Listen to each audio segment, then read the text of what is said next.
در دهه به نام صدلوی شریف جامعه دهات گلستان ناحیه واسه این نورستان در باز واخوری با ادیبان رو انتظار بودند.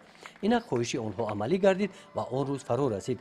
در دوره چهاربینی های مکتبی بخشیده با آزمون جمهوریوی فروغ صبحی دانایی ادیبان با مؤسسه تحصیلات میانه عمومی رقم 37 آمدند. واخوری ادیبان اعضای اتفاق نویسندگان تاجیکستان اسلم رجب و مدخان شریف با نورستان با اقدام شعبه معارف برگزار گردید.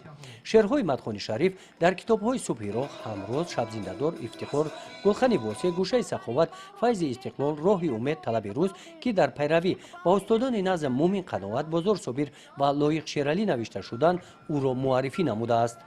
مضمون شعرهای ادیب افتخار از وطنداری، رازقبولی، رازگویی، خویشتن‌شناسی، دعوت آدمان با عملهای سازنده، احترام همدیگر و ترغیب خصلت‌های حمیده انسانی دسترس خوانندگان گردیدند. با کتاب اشتراک در حیات فرهنگی ناحیه مدخان شریف در جامعه سهم ارزنده گذاشت. با اقدام و رهبری او محفل ادیبان ناحیه واسع با نام امید تشکیل گردیده مدت 10 سال فعالیت آن نو قلمان زیادی را روی صحنه نظم آورد. مدخان شریف برای مهنت پرثمرش از جانب دولت با عنوان کارمند شایسته جمهوری تاجیکستان قدر کرده شده بین مردم صاحب احترام می باشد.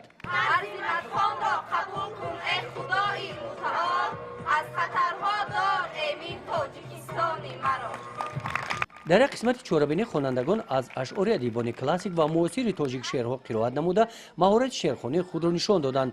در بخش سوال و پرسش‌ها از نقل و گفتارهای ادیبان تأثیرات نیک برداشتند. هر یک سخن ادیبان را خوانندگان با توجه بلند گوش کردند.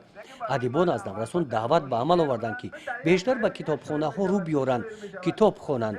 در واخوری قید گردید که برگزار نمودن چنین چهاربینی‌ها در بلند برداشتن ذوق بدیعی نورستان جلب آنها به مطالعه کتاب‌ها، بلند برداشتن حس خودشناسی ملی، وطن دوستی، افتخار وطنداری و در روحیه انسان پروری تربیت نمودن نسل نورست نتیجه خوب خواهد بخشید.